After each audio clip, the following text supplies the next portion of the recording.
Welcome back to Big Mouth and welcome to the DCEU Daily. The big question is that you want to ask, have I calmed down since yesterday, since reacting to Ann Sarnoff's and Variety's conspired with hit piece?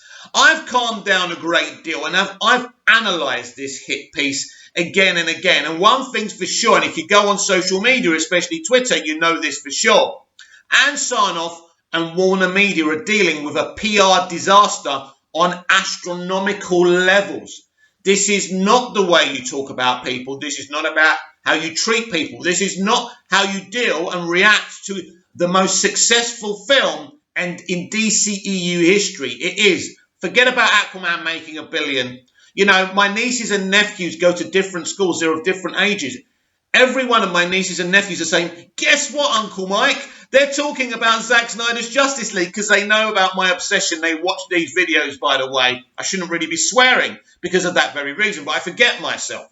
And so it leads us to this nuts situation where Ann Sarnoff sets up this interview, clearly sets up the questions she wants to ask and tells them what her answer is going to be to send a message to you and I.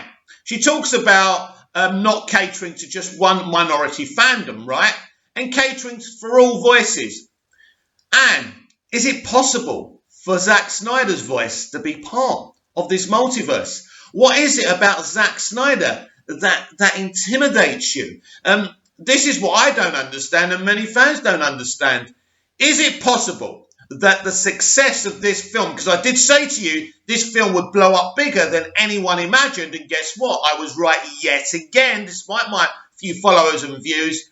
I was right. This film blew up huge, and that intimidates them because they've got plans, as Ann's already said, and they don't want Zack Snyder and his fans to ruin those plans. They've heard the calls to Zack to run the whole universe. They don't want that. This scares them. What scares them even more, that Access Media have joined us in the sun, that fans that didn't want to know about Snyder have joined us in the sun.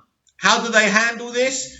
Do they think this is amazing? We can make loads of money. Let's give the whole thing to Zack, right? Or at least give him a voice alongside Walter Hamada and Jim Lee. No. They say we're not having none of that. They do an interview where they stitch us up. They frame us as being a toxic fan base. I believe we're a very intelligent, passionate fan base, but we're not toxic. But there's been some experiences of some toxicity, so of course they're going to tar us with that brush. Why? To undermine our movement, to undermine our voices, to undermine our message. This is a great analogy from Raheel. Imagine watching the Avengers being in such amazement of seeing the Avengers on screen. The Thanos post-credit scene gets you even more hyped for what's to come. Then the next day you find out all those plans got canned, but hey, you're getting a Squirrel Girl movie. It's a great analogy, Raheel. It really is. All that interview did, it didn't kind of dissipate the flames of the Snyderverse movement, the restore the Snyderverse kind of fandom. All it's done is made those fat flames higher. And it's made you, Ann, and the studio that you represent look like a bunch of clowns. Because the public are seeing the most amazing comic book movie of all time, and you're saying, nah, we don't want you. We don't want your support. What's stopping everyone from unsubscribing from HBO Max? Now, I know some voices are saying, oh, not a good idea. Show them how big this is and how successful it is. Do you know what? I'm starting to think these people only understand one message. Their precious HBO Max is all they care about. Imagine if they started losing subscribers. Now, yes, there is a situation where we can keep on, binging Zack Snyder's Justice League and they can see how big it is. Because I believe this hit piece that Ann conspired with Variety to do was about the leadership of the DCEU and not necessarily about the wholehearted future of the Snyderverse. I believe she didn't conduct herself in the right way, and I don't think she spoke properly. Maybe she doesn't know how to speak properly. But from what I got, it was there's no chance in hell. But when she's asked directly about the Restore the Snyderverse movement, she doesn't say no. She says she's glad she gave Zack his trilogy and they're focusing on their central universe. She didn't say not a chance in hell. she did say not a chance in hell about the haircut. So that's a bigger fight that we must keep on fighting. But we also got to keep fighting to restore the Snyderverse. I believe there are still plans to give Zack a little corner over at HBO Max. I believe that. But she wasn't interested in talking about that. Because, let's be honest here, she didn't have to fan the flames. She could have said, we want to hear loads of voices, loads of creative voices, right? Including Zack Snyder's. She could have said that. That would have been great. That would have given us hope. But the way she spoke, it wasn't very well. But we must remember, this is the woman who made Toby Emmerich wholeheartedly in charge of all film content, even over on HBO Max. So he's got total control now, right? And I was very confused. There seems to be a divide over at Warner Media, doesn't there? And Jason Kilar's an interesting figure. Where does this leave him? Is he still saying we're a great fandom and not a toxic one? Because he said it. So we've got one executive at Warner Media saying she won't tolerate all that, saying we're toxic, things like that, because she set up these questions. There's no question about that as far as I'm concerned. She did it on purpose, as I say, to send us a message. You've got Jason Kilar, who's replied to fans before and said, no, you're a passionate fandom. Keep it going. Jim Lee, an executive at Warner Media via DC, as Ann Sarnoff said herself in her hit piece interview, right? That Jim is overseeing everything, but it's not about one voice. Now, Marvel Studios, who she admitted she wants to echo, are doing a one-voice system. So already she's exposing herself. And by the way, she talks about a toxic fandom. This is the woman who works in the same town as Woody Allen, Kevin Spacey, and Bryan Singer. Okay, those people are not there anymore, but there's people just like that in that town. Criminals, drug pushers, men who abuse women, directors who get young girls on the casting couch and say to them, unless you put out, you ain't getting a job. That's the industry she works in. And she's going to call us toxic? No, we ain't broken any laws today or not tomorrow. All we want is to fight for a vision. That's it. We are happy for your little central universe to continue. And all we ever wanted, right, is for you to consider giving Zack his Snyderverse over on HBO Max. We, of course, as his fans, would love him to run the whole thing, the whole central universe. We think you, as a company and a CEO, would be better for it. But clearly you are intimidated by this nice, kind, talented artist. I don't know why. I don't know what it is about Snyder you don't like, but there's clearly something. Is it because he's a man? Is it because he's white? I don't know. But let's be honest. Ann Sarnoff is a white woman. Why wasn't a woman of colour given her position? I'm sure there's many women of colour who are more intelligent and more capable of doing her job, right? Why didn't a woman of colour get her job? Why was it a white woman? I mean, she's talking about representation. Where's the representation in that? And I'm going to read out very shortly what Ray Fisher had to say. I did tell you he was going to respond. Now, he hasn't given away any more secrets, but that's to come, my friends. It's very interesting in that interview. She decided to get the Variety person, the journalist, to ask her if she believes Ray Fisher is still under an NDA. She said she doubts he is. She doesn't think he is. Now, Ray Fisher hasn't said for a very long time that he's under NDAs. He was years ago. He was months ago. But those NDAs have gone now. And Ray Fisher's representative has actually admitted that as well. It's like she was trying to make Ray look like a liar. This is typical. This is kind of the Warner Brothers Pictures way of doing things. And she seems to be on that team. Whenever they're intimidated, whenever anything about Zack Snyder blows up and makes him even more popular than he already is. But this was serious because all of a sudden, this is the most successful DCEU movie, the most loved DCEU movie of all time. And that intimidates her and them. They are worried. They are worried about this. So instead of congratulating Zack, instead of saying, you know what, Zack, here's the keys to the kingdom. My God, the people want you. What the people want, the people get. Not just us, but everyone. Remember, the kids at school are now talking about Snyder's movie. The kids at school, think about that. But they're saying, no, we don't want that. So, as I say, the interview exposes Anne as a clown and Warner Media as a bunch of clowns. Now, if if Jason Keeler feels differently about this, this makes it a little worse for Warner Brothers, because it means they're a divided studio, which we already know they're a divided company anyway. So you've got Ann Sarnoff, who is Team Warner Brothers Pictures. It looks like you've got Jason Keeler, who's on the other side of the fence. So there's this weird civil war going on. So you could say there's a civil war going on between Ann Sarnoff and Jason Keeler. Now, it'll be very interesting if he ever comes out publicly and says anything, because so many people have come out saying we trust Jason Keeler. I'll repeat, I believe he used us to launch HBO Max. But just remember, Jason, just because we helped you launch HBO Max because you greenlit something we wanted, we can unlaunch HBO Max. It's not difficult to unsubscribe. And a lot of people are saying, no, don't do that. We want to show them how wrong they are. And that's a point of view, that's a solid point of view. It's not one I subscribe to, but I believe these people only understand one talk and one language. Their precious HBO Max being ruined, right? And we can do that, let's face it. Most of their subscribers are Snyder fans, and Ann Sarnoff has already said, we're just in the minority and we're not important, and she wants to hear a variety of voices. Let's see what those voices are when we leave. Not wanting a passionate fan base to be part of your company is a very dangerous game to play.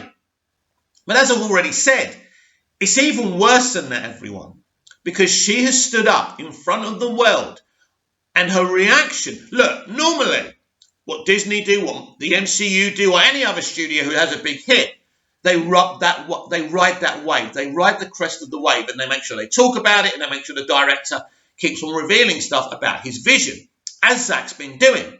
But they come out and they poo-poo all over the future of this franchise, and they say, well, we've got this, that, and the other. Are those projects trending? No, they're not trending. People only want to talk about the Snyder Cut. People only want to talk about Zack Snyder's Justice League.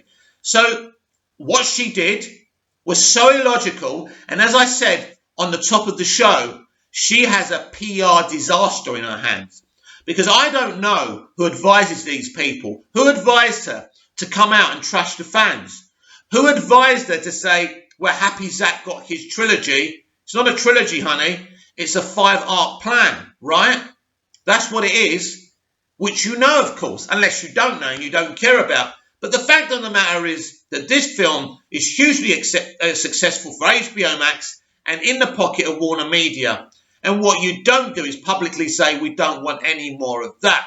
Now, I am holding out hope for something to happen on HBO Max, but what she did was so bad, so embarrassing, and it's not the way, Restore the Snyderverse was trending anyway. I don't know if her interview was supposed to kind of, put ice on the fire, but instead of putting ice on the fire, she's put petroleum on the fire. She's made the situation so much worse. Now, part of their plan, of course, is Michael Keaton's Batman in Flashpoint. Isn't it ironic that this happened just after her interview was posted? I'll be right back. These people continue to expose themselves. Ann Sarnoff did that hit piece article with Variety, and as soon as that hit, Michael Keaton said this. Michael Keaton doesn't know about Batman Return in the Flash movie. Wow. It's been interesting ever since Andrew Muschietti announced this, and there were rumours in all broadsheets and all sites that he was going to be involved.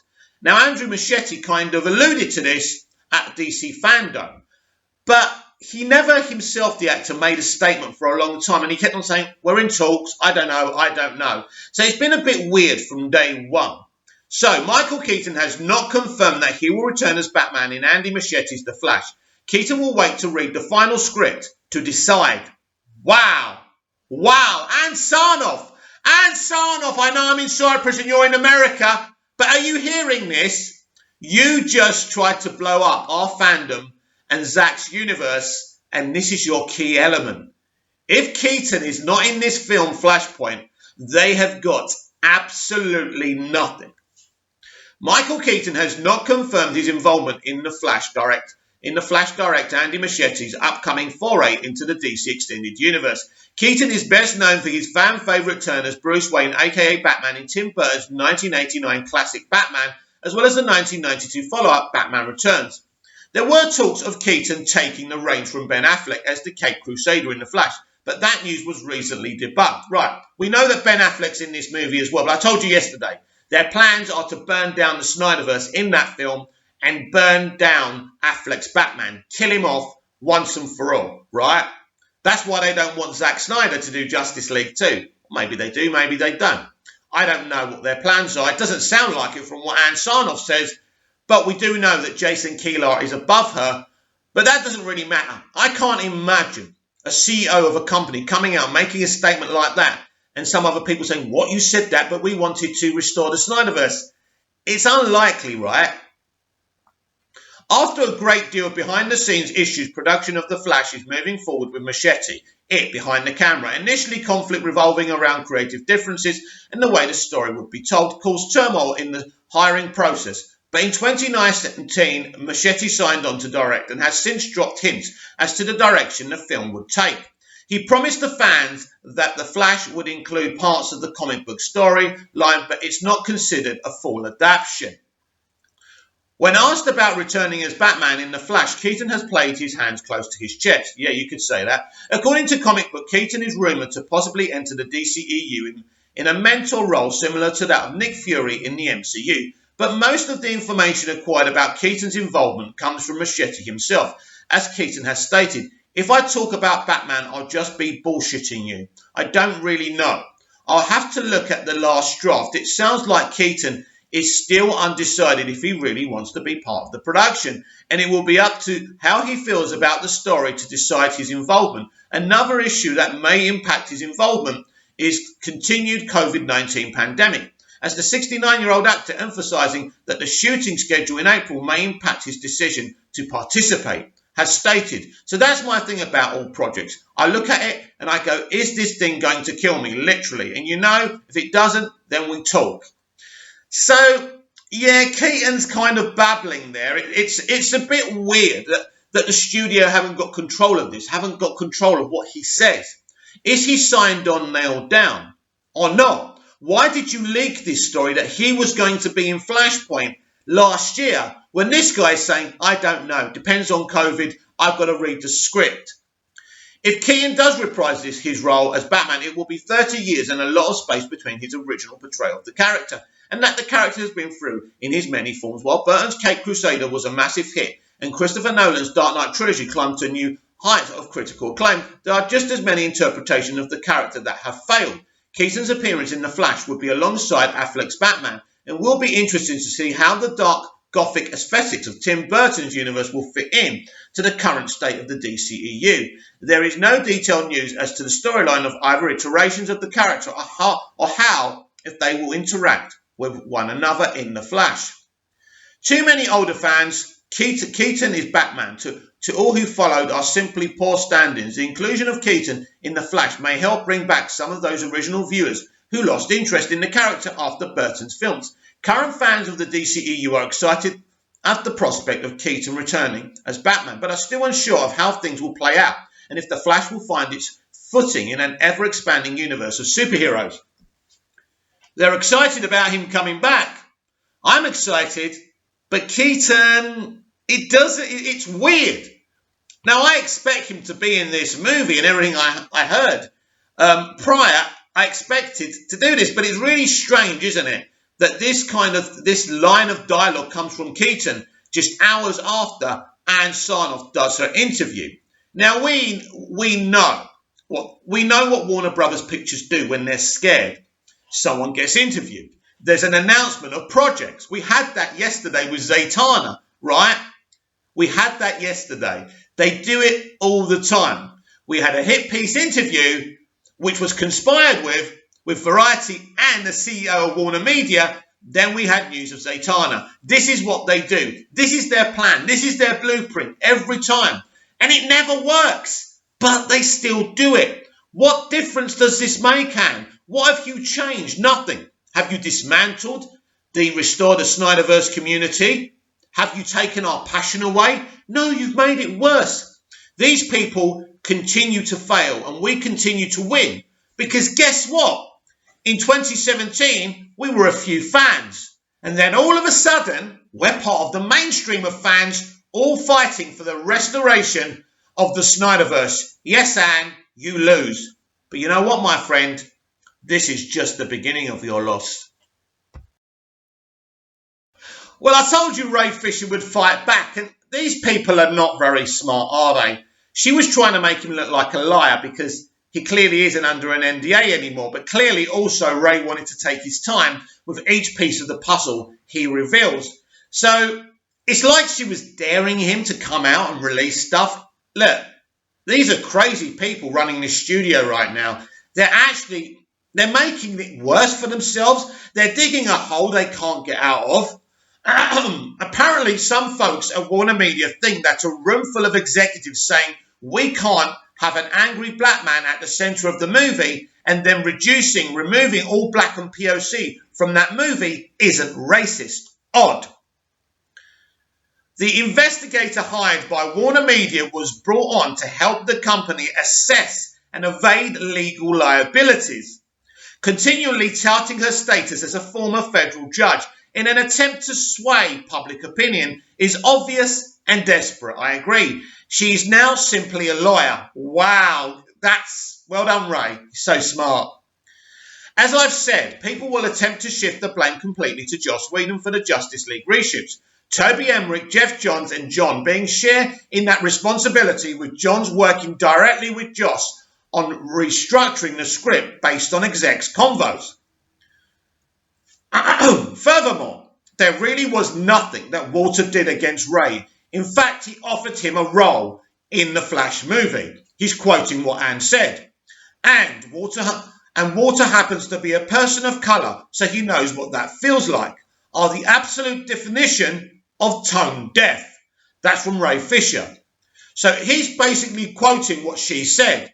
And he's saying there really was nothing that Walter did against Ray. In fact, he offered him a role in the Flash movie. And Walter happens to be a person of colour, so he knows what that feels like. This is Ray, are the absolute definition of tone deaf. And his final thoughts for now. Rather than trying to convince people on what the Justice League investigation didn't find, how about you start telling them what it did? Very smart, Ray. The public is a lot smarter than what you're giving them credit for. The proof is there. More soon. Oh dear, Anne. Oh dear, dear, dear, Anne. What did you think you were doing? How did you think this was going to end? Anne, this is not... I understand that you're all frustrated over at Warner Media that we are conducting and leading the narrative now. Hollywood is used to leading the narrative, spinning any horrible toxic situation that they create. But now we're leading the narrative. That's why she's tried to paint us and trash us as a bunch of bully boys, right? First of all, we are full of so many diverse groups of people. As I've already said, we're not just white men. But if we were, I'd still be proud of us. It doesn't matter. We're still human beings, right? But she's wrong. It's a diverse group of family people, single people, wonderful, intelligent people. As Ray says, we're all intelligent people. We're not dumb. But you know what's interesting about the Variety hit piece that Anne Sarnoff conducted the questions and answers for, by the way? She did a kind of interview, I think it was for Variety, a few months back. And the words were very similar. It's like most of this interview was copy and pasted apart from a few bits about the Snyderverse and the haircut. So, they have no plans for the haircut. Guess what David Ayer said in a quote tweet? Why? So everyone's pushing back. Directors, everyone. But Zack Snyder is the most tactically astute and aware human being in the world. Did he come out shouting and ranting? Is he going to give up his fight to restore his vision? Of course not, because he knows he's got a winning hand. What does he do? He quote tweets Leslie Jones and calls her the whisperer of the Snyderverse, or Zack Snyder's Justice League. The whisperer, spreading the word. In other words, and Sarnoff, look who we've got. And we've got lots of people like this supporting us, supporting this movement. You cannot win. That's the point here. Because basically most of her hit piece interview was a fabrication of you and me being toxic individuals, right? Wrong. That's a lie. That Ray Fisher is a liar. I believe Ray. I've always believed Ray. When I've disagreed with certain things that he said, I've never called him a liar. I've always believed him. Always. And now I'm 100% standing with him. You were right, Ray. I was wrong to ever disagree with you, right? I'm so sorry, right? I backed them in certain situations and I was wrong because I'm a DC fan and I want to inject all this shit in my veins. But you're right. You're right. Morality is more important and these people must be stopped. Must be stopped, right? Zack Snyder's Justice League is more popular than anything out right now. Zack Snyder's Justice League is the best superhero movie ever to be made. Or should I say equally with Man of Steel and Batman vs. Superman and films like Batman Begins and Superman the movie. It's up there with the very fucking best, right?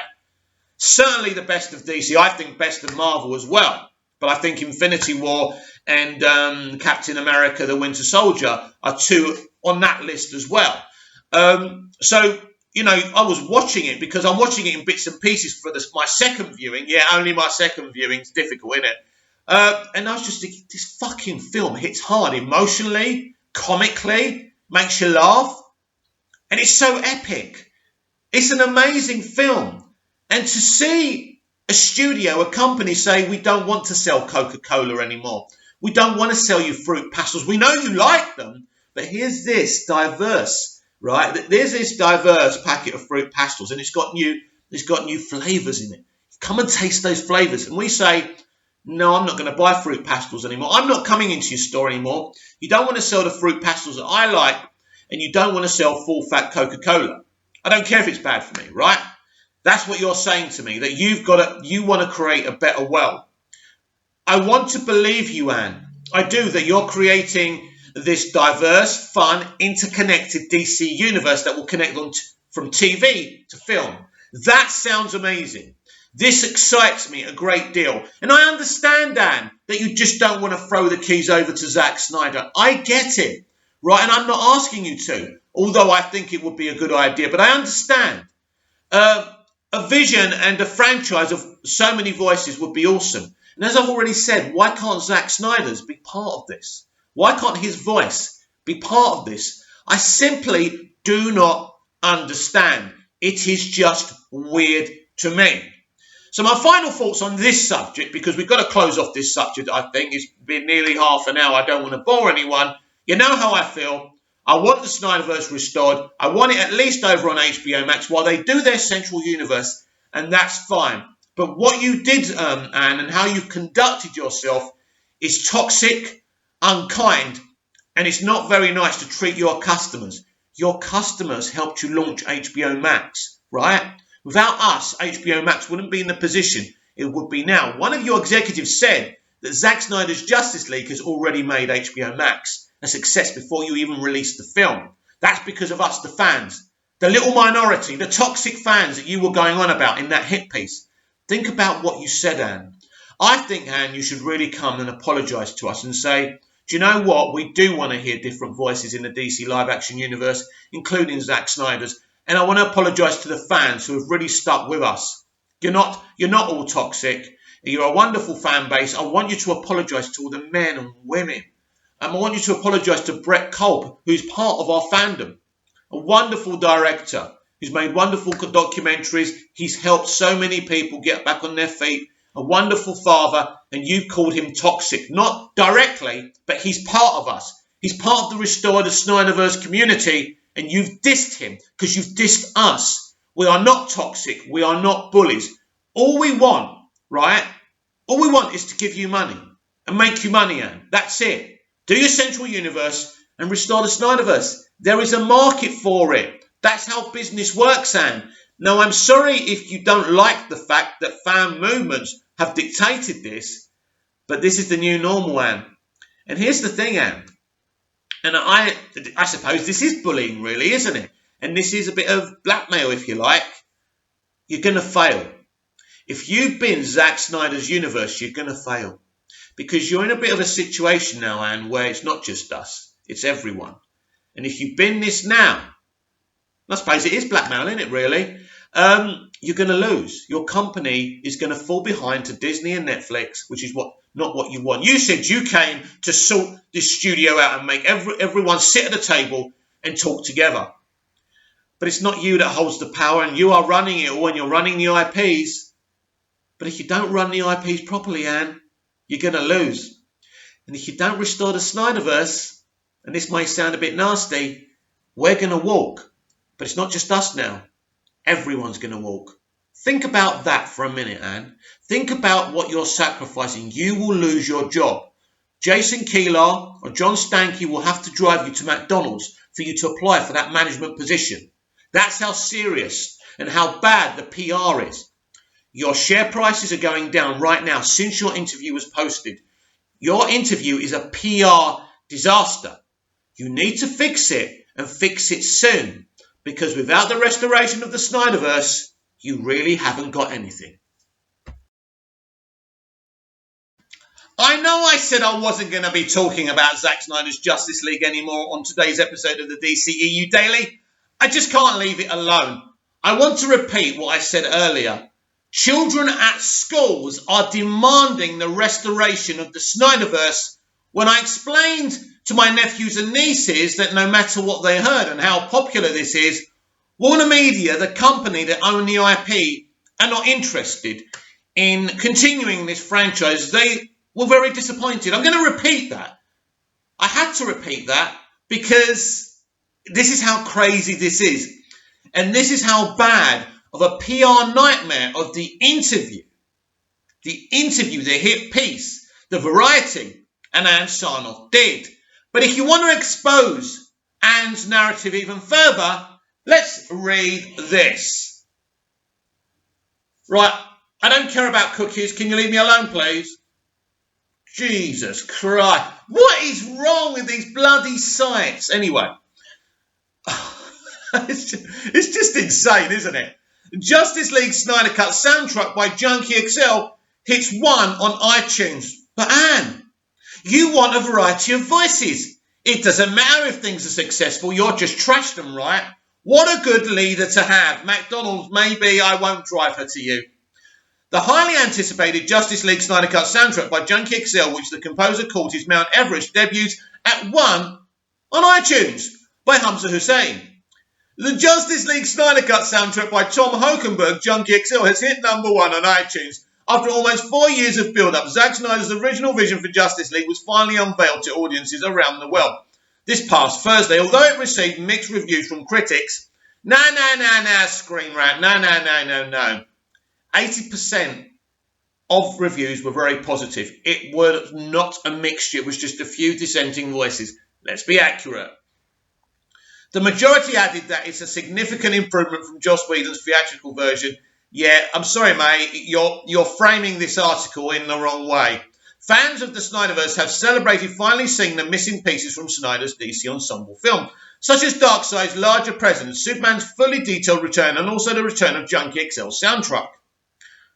Once Snyder departed from Justice League in 2017, many aspects of the film were changed, including replacing Junkie XL with Danny Elfman.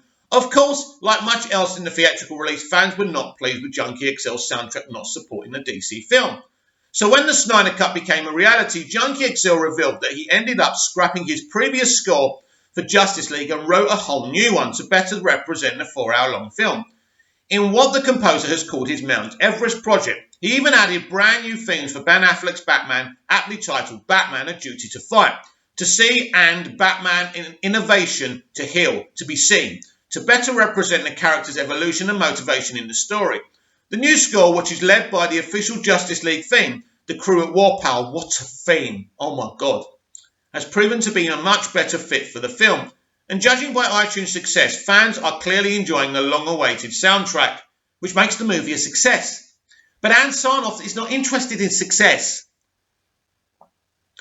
In an announcement from Water Tower Music, it stated that Hokenberg's soundtrack for Justice League, the Snyder Cut, debuted at number 1 on the iTunes chart.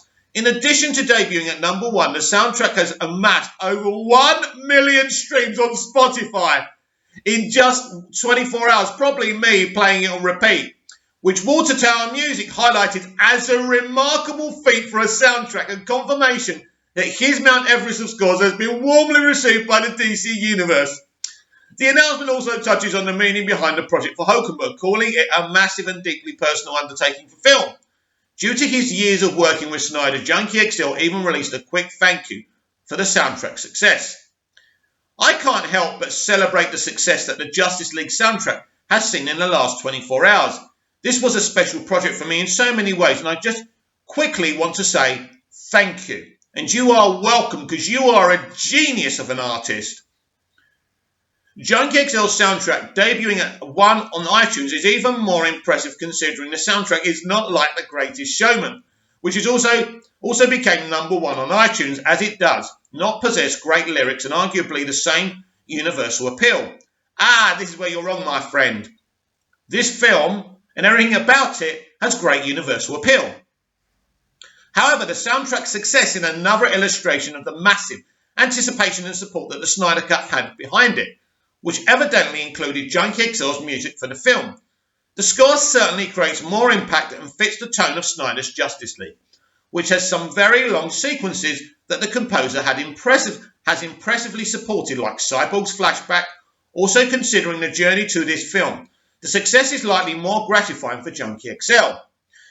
The news comes at the perfect time for the composer, as not only are fans celebrating the release of Snyder's Justice League, but it is just before HBO Max's next big March release, Godzilla vs. Kong, which will also feature a score from Junkie XL, which I can assure you won't go to number 1 on iTunes. Since the release of the Snyder Cut, fans have discussed the possibilities of Snyder completing his Justice League trilogy. Sore subject. As the film sets up his now scrapped follow-up films, although there are currently no plans for Snyder to continue, if he does return, it's unlikely Junkie XL will too. However, for now, fans can continue to enjoy the composer's Justice League soundtrack. What? If he does return, it's likely Junkie XL returns. I read that wrong. I'm sorry, author of this article. I'm all over the place today. But yeah, again, Warner Media and Ms. Ann Sarnoff have been exposed again. Number one on the iTunes charts, Anne. Does that not please you? Don't you understand there's an appetite for the Snyderverse? What is wrong with you, Anne? You are not doing your job properly. Maybe you shouldn't have your job anymore. Michael Wilkinson is one of the great costume designers of the film industry, of the world. Justice League Superman's black suit change explained by costume designer. In an interview with Screen Rant, Zack Snyder's Justice League costume designer Michael Wilkinson discussed Superman's new all-black bodysuit by Adam Benz. The costume designer for Zack Snyder's Justice League explained the design behind Superman's black suit. After years of intense lobbying by fans, the Snyder Cut of Justice League was finally released on HBO Max last week, and it's being praised as a refreshing departure from the maligned Joss Whedon version from 2017. One noticeable change in the Snyder Cut is Superman's new look, though Snyder teased Superman's new costume as early as July 2020. Fans finally got to see his all-black bodysuit in action when Snyder Cut premiered on HBO Max last Thursday. In the 2017 cut of Justice League, Superman returns to action in his iconic red and blue bodysuit. However, in Snyder's version, Clark Kent Henry Cavill is resurrected by the team of superheroes with the help of the Mother Box after regaining his memories. Superman returns to the Kryptonian ship that crashed in Metropolis and retrieves a new all-black suit. While the colour black generally symbolises evil in fantasy, Snyder says the choices represent Superman's personal journey and his relationship with his family, since everyone from his home planet Krypton wore black suits. Snyder Cut costume designer Michael Wilkinson spoke to Screen Rant about Justice League from a costume design perspective and shed some light on Superman's new black suit. While costumes can certainly be colour corrected in post-production, Superman's new suit had to be designed and created from scratch. During the interview, Wilkinson discussed the unique challenges and creative decisions that were involved in creating the all-black bodysuit. For Justice League, I found a new fabric for the mesh oversuit for the regular Superman suit that made the undersuit really gleam in a beautiful way. I was excited about the idea of the black Superman suit because I knew it would look incredible if we really pushed some elements that we had already created. With the regular suit, we made the undersuit even more metallic than previously, and it gleamed dramatically. Sorry, let's say that. We made the undersuit even more metallic than previously, and it gleamed dramatically. Through the mesh, the dimensional chainmail print on the mesh, done using silvery graphite metallic paints. All of these tweaks ensured that a monogrammic supersuit was anything but boring. Superman's black suit, as seen in the Snyder Cut, was not a novel idea since it first appeared in DC Comics 1993 during the reign of Superman, a storyline which saw Man of Steel resurrected after meeting his demise against Doomsday in the death of Superman. His black suit in the Snyder Cut does not seem to be lifted directly from the comics, but there are certainly some parallels. One major difference in the comics is his black suit was meant to help him regain his powers, while Superman returns at full power in Justice League. With the release of Zack Snyder's Justice League, fans have gotten to see many of Snyder's original creative decisions come to fruition, such as Superman's black suit, which was axed from the original 2017 cut by Joss Whedon. Since Warner Bros. Does not currently have any plans for Snyder to continue his DC Extended Universe, it is unclear whether or not we will see Superman don the daunting black suit again. Or even, and this is actually a more serious discussion, actually really awesome to hear from Michael Wilkinson, by the way, but also, will we ever see, if it's up to Ann Sarnoff, right, and Walter Hamada, will we ever see Henry Cavill's Superman? Don't forget, in that big hit piece she did with Variety, not one mention of Henry Cavill, no haircut, totally ignores the Snyderverse. What happens to Henry Cavill? She mentioned this other Superman, right? But where's Henry Cavill? Are you just going to dump him? This is a clusterfuck of decisions. She knows it, and I know it. And this is why she did the hit piece, because they are getting nervous. And the more we push, and the more successful this film gets, and the more of the mainstream audience who stand with us now, they're going to have to fold, because there really isn't no other direction to go in. Yeah, I'm still talking about the Snyder Cut. Tough if you don't like it. How Green Lantern's cameo was changed for Justice League Snyder Cut. Zack Snyder's Justice League features an extended alien Green Lantern cameo and a more brutal death for the hero as he takes on Darkseid.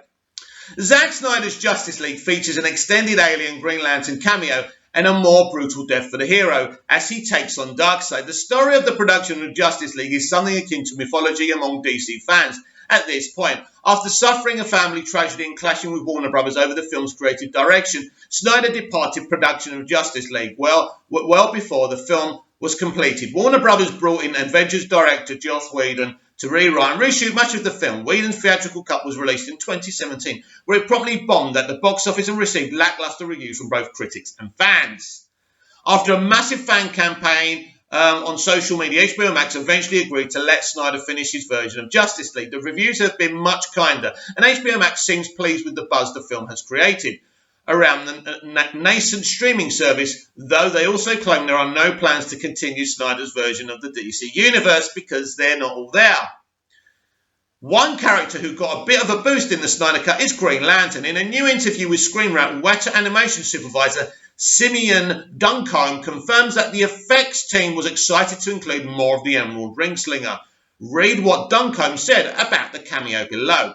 It was awesome. Yes, it was. Weta, thank you. You are the best effects company. I love your work with Peter Jackson on the Lord of the Rings. All 6 movies, by the way, the Hobbit stuff as well.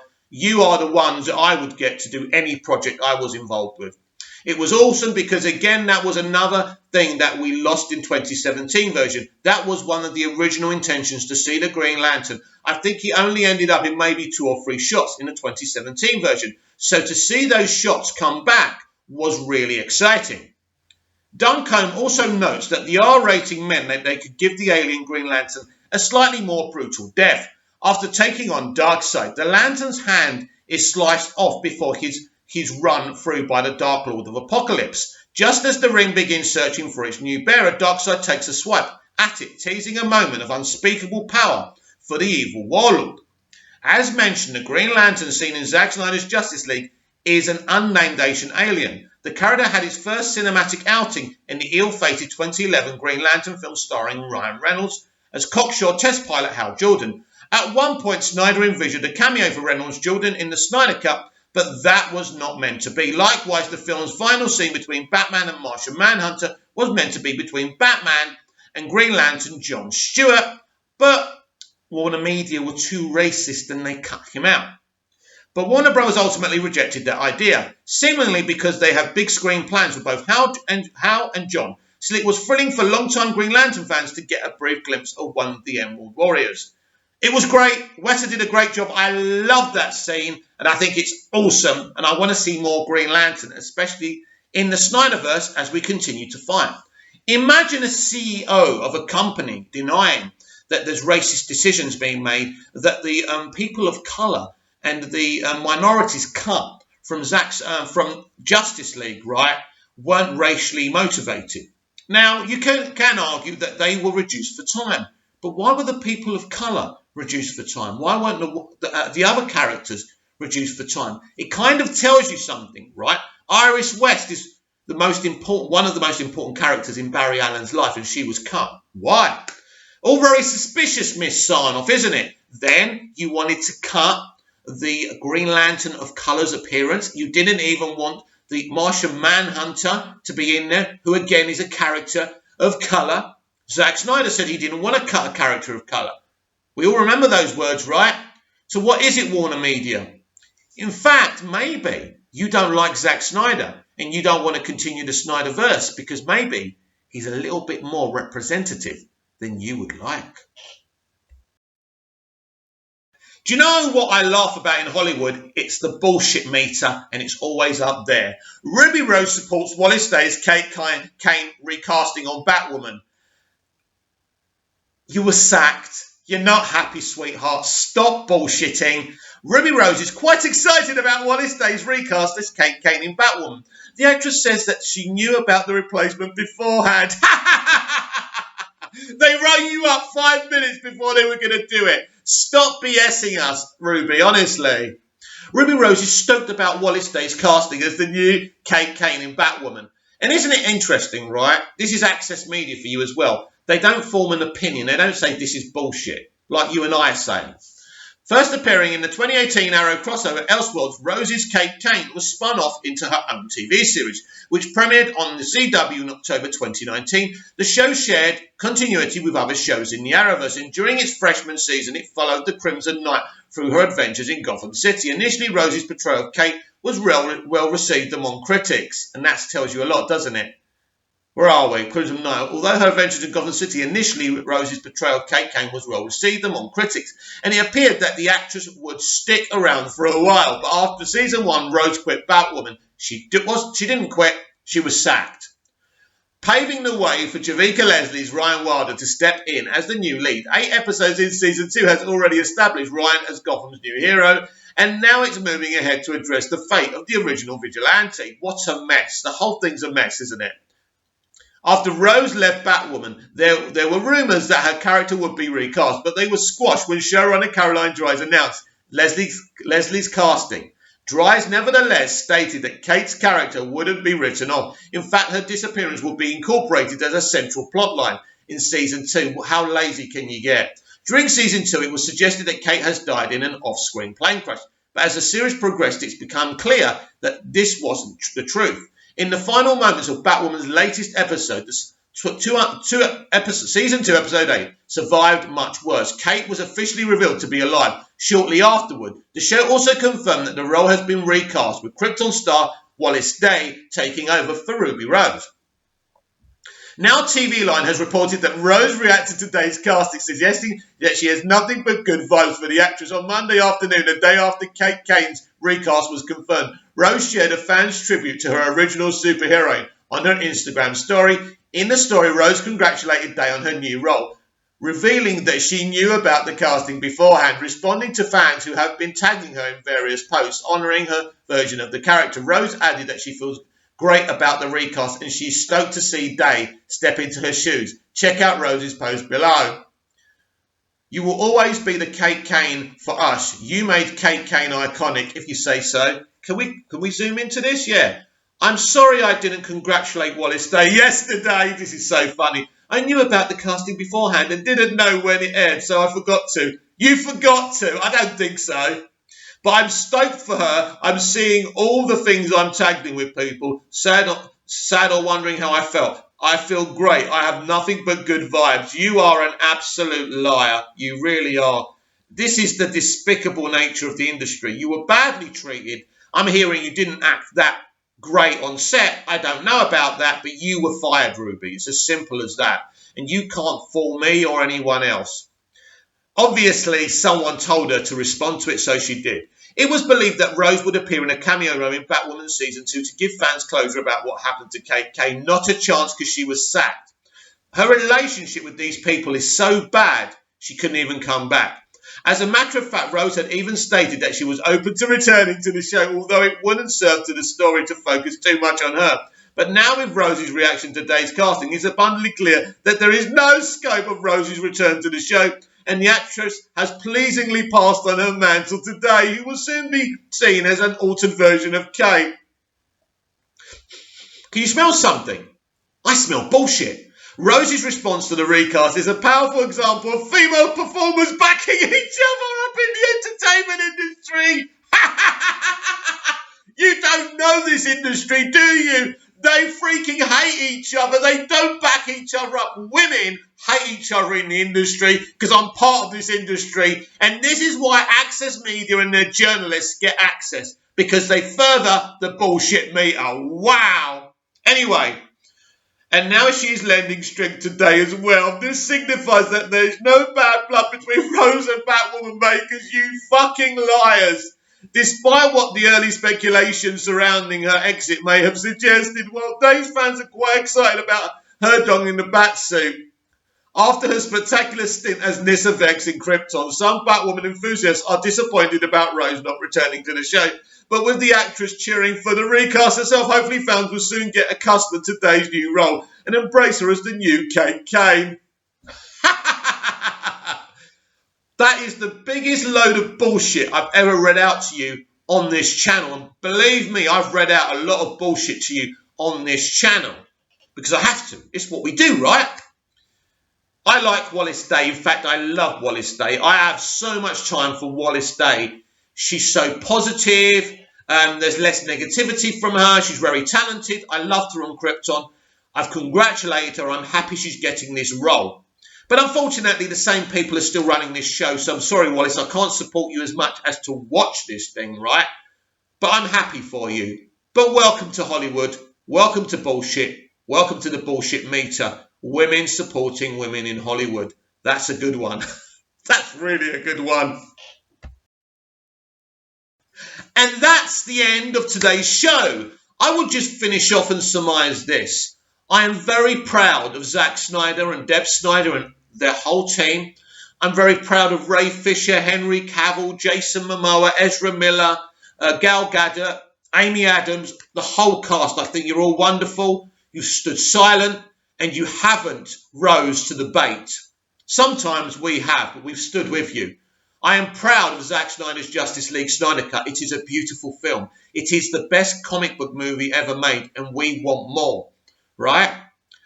I denounce Ann Sarnoff's statements and her hacked, hit job, hit piece interview.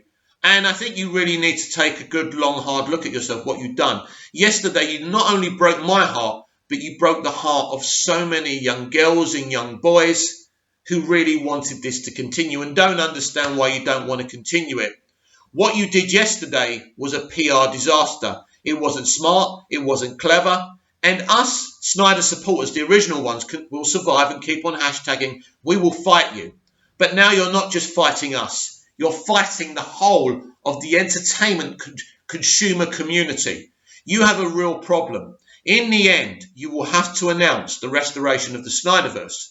You know it. But more importantly, I know it. Comment down below, like, share and subscribe, and I'll be back tomorrow with even more DCEU Daily. See you again soon.